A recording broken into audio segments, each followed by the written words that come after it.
Lockdown से प्रभावित दिल्ली से बिहार आने को आतुर बिहारी के प्रवासी मजदूरों का आम आदमी पार्टी के राज्यसभा सांसद और बिहार प्रभारी श्री संजय सिंह अपने साथ हवाई जहाज में साथ लेकर पटना एयरपोर्ट पहुंच गए। पटना हवाई अड्डे पर भारी संख्या में पहले से मौजूद प्रेस मीडिया को संबोधित करते हुए आपके राज्यसभा सांसद श्री संजय सिंह ने कहा कि बिहार सरकार अपने प्रवासी मजदूरों, कामगारों और छात्रों को सम्मान के साथ बिहार बुलाने में फेल साबित हो गई है।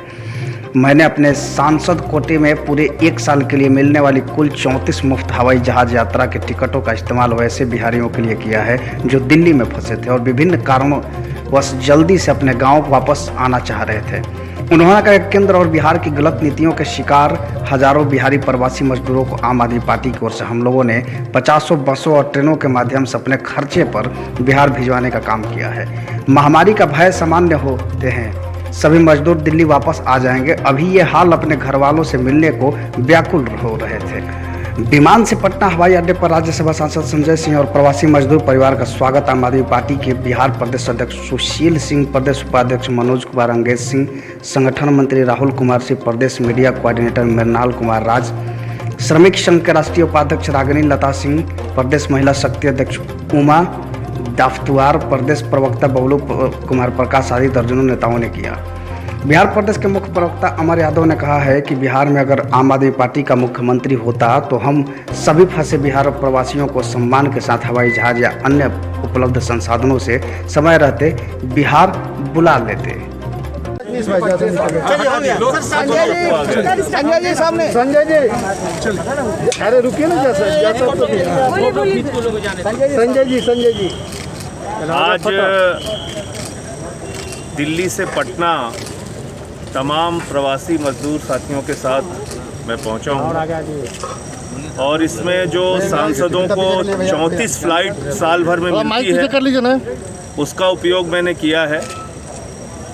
एक सांसद को साल भर में 34 फ्लाइट की यात्रा करने का प्रावधान है और वो अपने साथ किसी को भी यात्रा साथ में करा सकते हैं। तो मैंने एक पहल की, एक शुरुआत की कि भाई इस वक्त सबसे ज़्यादा ज़रूरत प्रवासी मजदूरों को उनके घर पहुंचाने की है। सबसे ज़्यादा मुसीबत में, सबसे ज़्यादा परेशानी में इस वक्त वो लोग हैं और इसलिए ये प्रयास मैंने आज किया। इसके बाद बहुत सारे और लोग भी सहयोग में आगे आए और कल फिर एक चार्टर प्लेन से 180 प्रवासी मजदूर फिर से पटना बिहार आएंगे। ये जानकारी आपके साथ शेयर करनी थी। क्या होगी?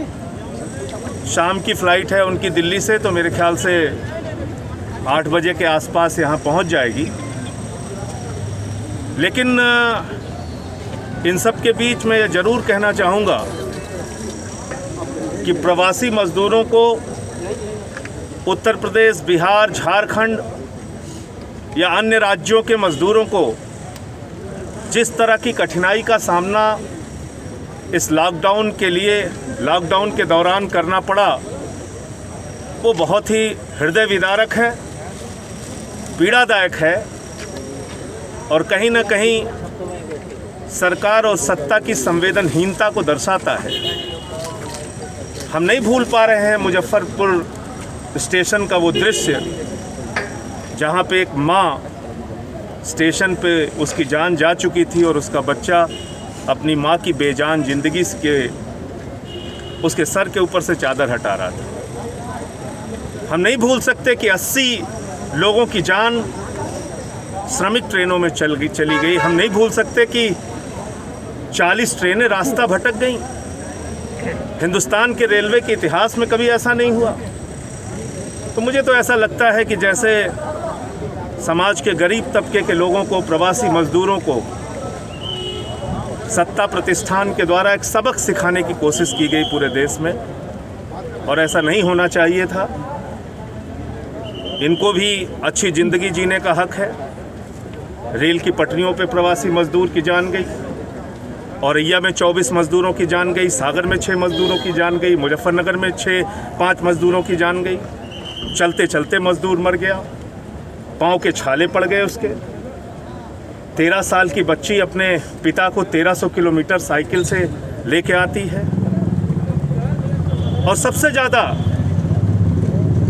जो संवेदनहीनता की पराकाष्ठा है वो ये है कि इन श्रमिकों को पहुंचाने में महीनों लग गए, जबकि रेलवे की जो क्षमता है, मैं कई बार बोल चुका हूं, आज फिर कह रहा हूं, 2,30,00,000 यात्रियों को प्रतिदिन एक छोर से दूसरे छोर पहुंचाने की क्षमता है।